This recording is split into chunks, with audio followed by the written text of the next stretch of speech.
Okay, so shall we start our class? So do you remember what all I taught in the last class? I taught you about the land ownership of isn't it? Crown ownership of land. Do you remember that? Okay, so what was that? All the land was owned by the king or crown. Okay, and whenever he deemed it fit, he will take that land and give it to another person. Okay, so because of that, because of only this reason, at that time people were very poor. So according to Verner, only rich and poor people are there. There is no middle path. Okay, so based on this theory, that is based on the description made by Verner, Montesquieu made a new theory, that is the idea of Oriental despotism. Idea of Oriental despotism. What does that mean? That is the king is the absolute power in a country, and whatever surplus people are making, the surplus will be taken by the king, so that people never become rich. They all are poor. Okay, that is the theory of Oriental despotism. See, all these things were made in the 18th century by the theorists because of the description made by whom? Made by Verner. Okay. So I'll just read it down. In the last class I explained all this to you, so I'll just read it. Verner's descriptions of land ownership influenced Western theorists from the 18th century onwards. For instance, the French philosopher Montesquieu used Verner's account and developed the idea of Oriental despotism. According to this idea, in Asia, the kings enjoyed absolute authority over his subjects and owned all lands. There was no private property. All people except king and nobles struggle for survival. See, this is the idea of Oriental despotism. See, this can come as a 3-mark question also. Okay, 1-mark question is there. That is what is meant by Oriental despotism. You have to write that in one sentence, or else another 1-mark question is there. The the inventor of Oriental despotism, or who made the idea of Oriental despotism. That is Montesquieu. Okay. Now the next one is, see, Karl Marx went a little bit ahead of Montesquieu. He made the concept of Asiatic mode of production. Asiatic mode of production. This question, that is for 1 mark, it came this year also. Okay. So this year it may not come as 1 mark, it will come as a 3-mark question. Or else they will ask to compare the idea of Oriental despotism and Asiatic mode made by Karl Marx. That will be an 8-mark question. Understand? Now see, Karl Marx further developed the idea of Oriental despotism as Asiatic mode of production. That is based on Asia, the production made in Asia. That is Asiatic mode of production. Okay. Marx observes that before colonialism, surplus production was appropriated by the state. I told you earlier that whatever is sufficient for the people, they will take that, and the rest, the surplus money or product, whatever it is, it will be taken by the government, not the government, the crown itself. Okay, that is why according to Verner, nobody in India, that is apart from king and the nobles, nobody in India, they could get rich. Okay. Now, so because the surplus production was appropriated by the state, it led to the emergence of a society that was composed of a large number of autonomous and egalitarian village communities. Okay, so because the crown wanted the surplus production or money from the people, they made all the villages autonomous and egalitarian. Okay, so that whatever they wanted to take from this, they can take. Do you remember when I taught you about Ibn Battuta, when he described the cities, he did not say that, he did not explain much about the prosperity of the towns. He said that towns were prosperous, but he did not say from which source they are getting this money. Instead, he concentrated on the villages. Do you remember that? I told you that time, that is because of the fertility of the soil, people in the village, they could cultivate 2 crops per year. Okay. So from there, the surplus will go into the town, and then town became prosperous. Do you know that? That was in 14th century. In 15th century, in 17th century also, it was like that. Because of this crown ownership, the crown made society composed of a large number of autonomous and egalitarian communities. Okay, so that it was easy for the crown to take the surplus. Okay. Now, the imperial court respected these villages as long as the flow of surplus was continued. Marx regarded this as a stagnant system. Okay, so these villages, they are giving their surplus production to the crown, isn't it? As long as it continues, that is, the surplus money or product goes to the crown. This system, that is making these villages autonomous and egalitarian, this system continued. Okay, but once the surplus is stopped, once they are not getting enough profit from these villages, then all this will be gone.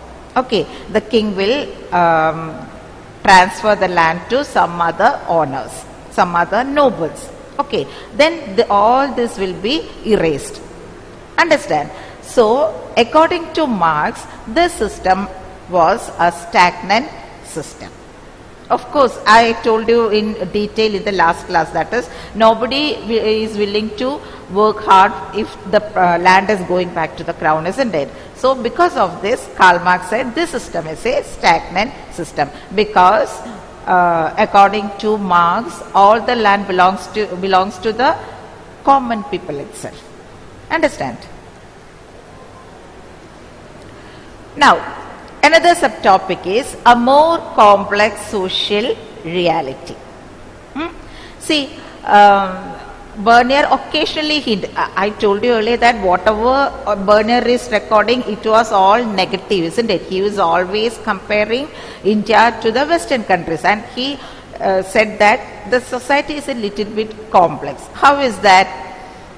See, like the agriculturists, these artisans and manufacturers, they also are not getting anything at all. That is, all the surplus money they are making will go to the crown. See, artisans had no incentive to improve the quality of their manufactures. Why should they improve the quality?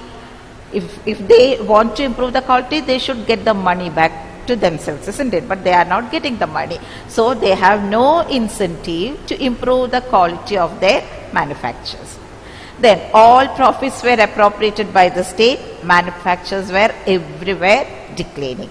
Okay, so all this is because the poverty is, according to Verner, the poverty is because of this crown ownership. Now, at the same time, he agreed that vast quantities of world's precious metals flowed into India as manufactures were exported in exchange for gold and silver. See, he said that artisans and manufacturers, they were getting stagnant because they are not trying to improve their manufacturing goods and all, because they are not getting the money. But at the same time, so they are becoming poorer and poorer. But at the same time, what is happening is that lots of things, that is, precious metals from all over the world is pouring into India. Why? Because manufactures were exported in change of gold and silver. Understand?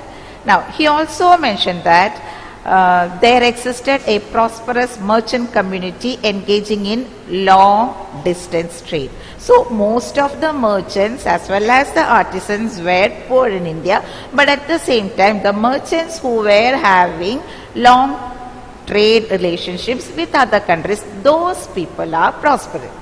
Okay, because they are getting gold and silver in return. Did you understand? Along with the agriculturists, artisans and manufacturers, they were also declining because they don't have any motive to improve their products. So they are getting poorer. At the same time, those who are having trade relationships with distant countries, that is countries outside India, they are getting good money because in exchange they are getting silver and gold. Did you understand that much? Okay. So now we studied about idea of Oriental despotism. Then we studied about Asiatic mode made by Karl Marx. Idea of Oriental despotism was made by Montesquieu. Then we are studying about the Mughal society during that period, along with the agriculturalists, artisans and manufacturers. They were also becoming poor because they don't have any motive to improve the quality of their products, because their surplus also is going towards the towards king.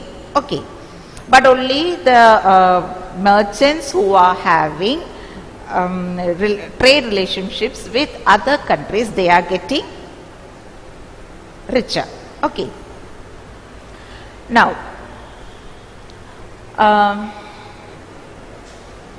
during the 17th century, about 15% of the population lived in cities and towns. That 15% of the population lived in cities and towns. Okay, and this Mughal described these cities as camp towns.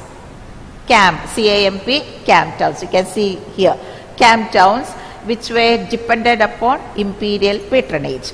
So these camp towns were looked after by the crown itself. Okay, they were under the patronage of the king.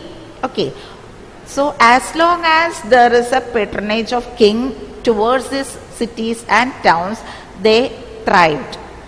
Okay, these camp towns thrived like anything. But once the patronage was taken away by the king, what will happen? It will decline. So everything depends upon the goodwill of the king or the crown. Understand? Here we say it's king, isn't it? In England and all, they say crown. So as long as these camp towns got the goodwill and patronage of the king, those towns used to thrive. But once it is taken away, what happens? These towns decline. And sometimes the king will give patronage to other camp towns. Then that towns will thrive, will come up in the society, and the towns which were taken away, that is the patronage of the towns which were taken away by the king, will decline. Understand? So camp towns is a particular feature of Mughal era according to Verner. Now see, Verner described Mughal cities as camp towns which were dependent upon imperial patronage. There were all kinds of towns. So different types of towns were there. That is a 1 mark question. Which all are there? Manufacturing towns, trading towns, port towns, sacred centers, pilgrimage towns, etc. Which are they? Manufacturing towns, trading towns, port towns, sacred centers, pilgrimage towns, etc. Understand? Now, the existence of towns indicates the prosperity of merchant communities and professional classes. Merchants had a strong community or kin ties and were organized into their own caste cum occupational groups. See, I hope that you remember about guilds. Okay, what are guilds? A particular community or caste will or a particular group of people who make certain particular things. For example, artisans guilds. Only artisans will be there, isn't it? Likewise, in these towns and cities, strong community ties or kin ties were there, and they organized into their own caste cum occupational groups. So this particular community or a particular caste, they will organize their own occupational groups so that they could interact with each other, they could sell their products, etc. Understand? These groups were known as guilds. Okay, G-U-I-L-D-S. In Western India, these groups were called Mahajans, and their chief the shed. So I told you that lots of groups made by communities, occupational communities or castes were there, isn't it? So in Western India, these groups were called Mahajans and their chief the Sheth, S-H-E-T-H. All these are one mark question, okay?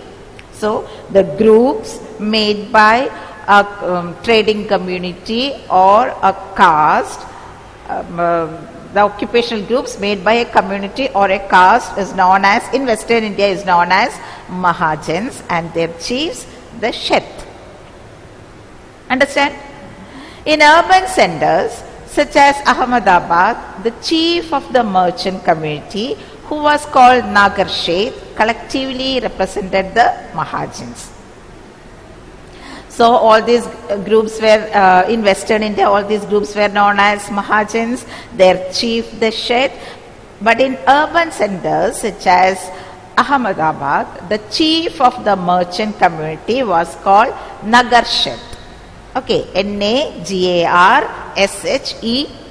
Nagar Sheth, collectively represented the Mahajans. So many groups were there, isn't it? Mahajans. These were known as Mahajans. Then there will be a chief for all these Mahajans and he is called Nagar Sheth. Did you understand? See, in towns and cities, certain caste or communities, they will group occupational groups. Okay. In Western India, these groups were called Mahajans and their chief is known as the Sheth, S-H-E-T-H. Okay. And in Ahmedabad, in urban centers like Ahmedabad, for example, Ahmedabad, the chief of the merchant community will be known as Nagar Sheth. And he will be collectively representing all the Mahajans, that is all the groups. So this Nagar Sheth is the leader of all these occupational groups. Understand?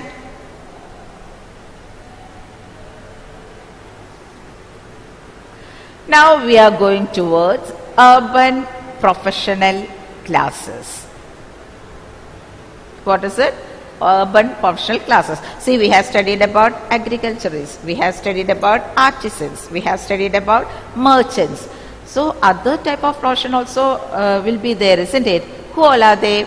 See, urban groups included professional groups such as physicians, that is they were known as Hakim or Vaid, or teachers, they were known as Pandit or Mullah, lawyers, they were known as Wakil, painters, architects, musicians, calligraphers, etc. So who all were there in the towns and cities apart from traders and merchants and artisans?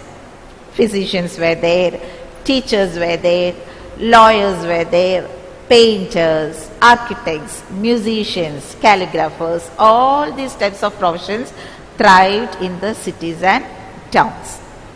Okay.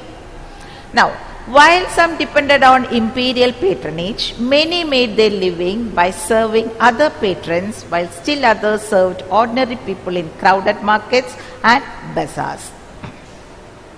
See, many of these people, that is physicians, lawyers, teachers, painters, architects, many of them got royal patronage, but some of them, those who didn't get royal patronage, they worked under nobles. Okay, and some of the people worked in the bazaars. I told you about bazaars, it were thriving in northern India at that time. So many of them were under the royal patronage, some of them went and worked under the nobles, and the rest of the people worked in bazaars, in crowded markets and bazaars.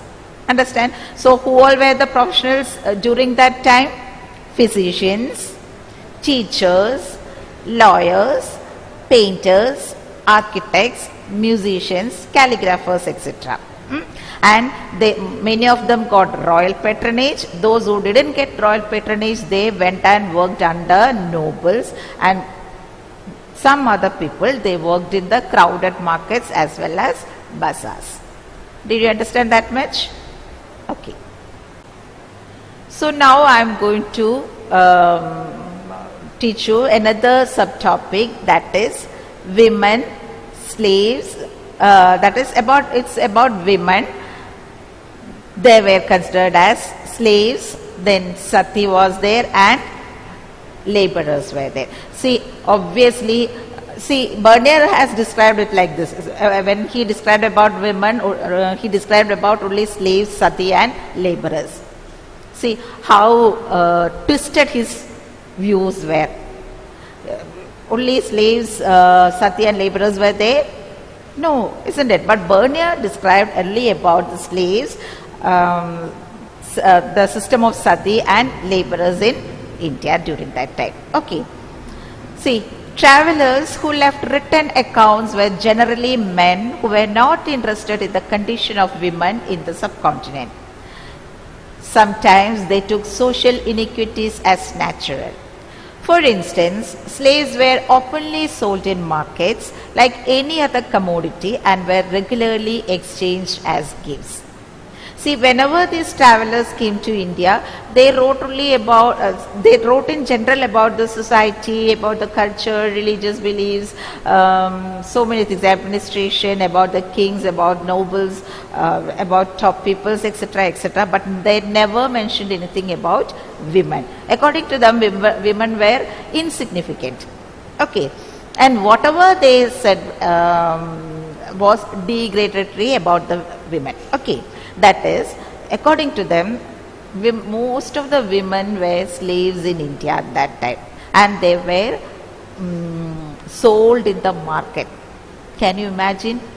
Women were sold in the market as slaves. Okay, during that time. And where do they sell these women as slaves? In the market itself. Like any other commodity, people will go in the market and they will take women as slaves, giving money.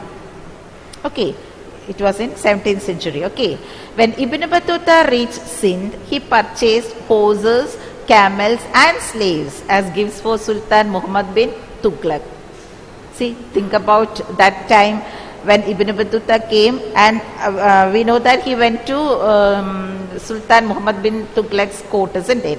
So on the way, he, as gifts, he brought what all things? Horses, camels and slaves, that is women as slaves, to give as present to the Sultan. Now, when he reached Multan, he presented the governor with a slave and horse together with raisins and almonds. See, what all things he gave when he went to, when he reached Multan. He gave the governor of Multan a gift. What all things were there? A slave, that is a woman, a horse, along with raisins and almonds. So you can think about the society at that time. Women were considered as slaves at that time. Muhammad bin Tughlaq informs Ibn Battuta, Ibn Battuta says that Sultan Muhammad bin Tughlaq was so happy with the sermon of a preacher named Nasruddin that he gave him 100,000 changas and 200 slaves. See, you must have heard about Nasruddin Mullah, isn't it? So, the Sultan was so happy with the this Mullah, Nasruddin Mullah, that he gave 100,000 changas and 200 slaves as gift. That is 200 women as gift to Nasruddin Mullah. That was the condition during that time. Okay. Now, slaves, sati and laborers. Again, the same topic. See, even though these slaves were sold to Sultan or sold to nobles and all, some of the slaves, female slaves, became dancers, musicians. They used to dance and sing in the court of the sultans, etc. So they got an elevated position. Okay, these women slaves got an elevated position, and some of the women were sent as spy to other palaces, so that they will bring back the news of those kings to the sultan. Vice versa, sometimes these kings also sent, that is Hindu kings also send women slaves, beautiful women slaves, to sultan's palace to get secrets from the palace. Okay. See, it appears from Ibn Battuta's account that there was considerable differentiation among slaves. Some female slaves in the service of the Sultan were experts in music and dance, and Ibn Battuta enjoyed their performance at the wedding of the Sultan's sisters. That is, as I told you earlier, some of the female slaves were sent to the courts as dancers and musicians. Okay. Female slaves were also employed by the Sultan to keep a watch on his nobles. So, not only he sent female slaves to other kings, but he sent these slaves to the nobles also, so that these women will bring back all the secrets from these nobles to the Sultan, so that Sultan could understand everything. Okay. What do we do now? We'll put CCTV camera everywhere, isn't it? But at that time, all these facilities were not there. So what he will do? He will send female slaves to their household or palaces, so that they will bring back the secrets to the Sultan. Understand? So, even though female slaves were there, many of them got elevated status. Or some were just slaves, but some got elevated status as dancers and musicians. Some were sent to other nobles and other kings to bring back all the things which is happening there to the Sultan. Understand? Now, slaves were generally used for domestic labor, and Ibn Battuta found their services particularly indispensable for carrying women and men on palanquins or dola. See, I'll tell you one thing. This is not about 17th century or 14th century or 11th century. See, this is about women. It is about from 11th century to 17th century. Okay, the position of women from 11th century to 17th century. Why I am saying is that these centuries are very important. They will, for exam, it will come like this. Explain about the position of women between 11th and 17th century. That is how the question comes. Okay. Now, slaves were generally used for domestic labor, and Ibn Battuta found their services particularly indispensable for carrying women and men on palanquins or dola. So, not only women, but men slaves were also there. So, for what purpose Ibn Battuta used these slaves? In order to carry palanquins or dola. Okay. Now, the price of slaves, particularly female slaves required for domestic labor, was very low, and most families who could afford to do so kept at least one or two of them. See, we can say that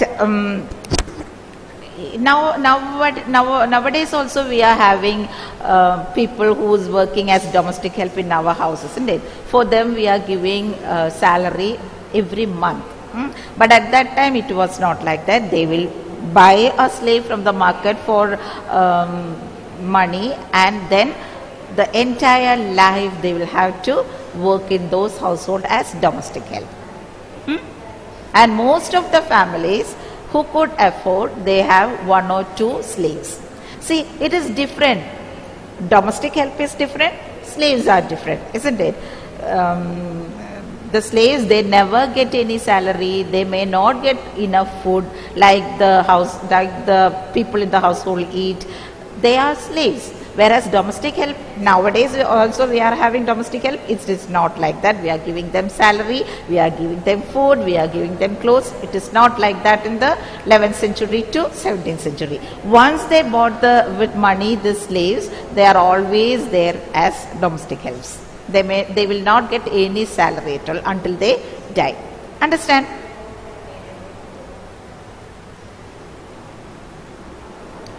Now, we are going towards slavery is over. We are going towards sati. See, of course, so many important things were there, so many good things were there, but of course, Verner will only concentrate on things which are not good in India, isn't it? So he explained about the sati system. I am not whitewashing the sati system, okay, it was completely wrong, but Verner only highlighted these things. That is what I am saying. Okay. So, contemporary European travelers and writers often highlighted the treatment of women as a crucial marker of difference between Western and Eastern societies. See, they always, whenever these European travelers come to India or any other Asian countries, they will compare the situation of women in West and they will compare the women in East. Okay, the situation of women in Western countries and in Eastern countries. Of course, it is lacking in India at that time. I agree with that. And Verner, of course, will highlight about the sati system. That is, he said that some women with happiness, they did sati, but some of the women were forced to do sati by her relatives. Okay, I think only a minuscule percentage of the women will go for sati willingly. But the other women, they were forced to do this sati by her relatives as well as Brahmin priests. Okay, so not surprisingly, women seemed to embrace death cheerfully, others were forced to die. See, why did he say that women seemed to embrace death cheerfully? Because of the situation in India during that time, according to Verner. Okay, because women did not want to live in India at that time. Because of that, and you know that during that time, once a woman's husband died, once she becomes a widow, it is very difficult for her to live. So many atrocities were there at that time in India. Okay, so according to this European travelers, women willingly did sati because they did not want to live in India during that time. And others were forced to die. Others were forced to die. See, I have put two pictures, extremely different pictures. See this one, these women are very happy to do that. Okay. See the other one, she is forced into the fire. Did you see this picture? Can you see this picture?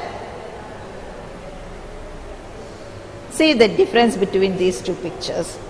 This woman was forced to jump into the fire, and here these women were so happy to jump into the fire.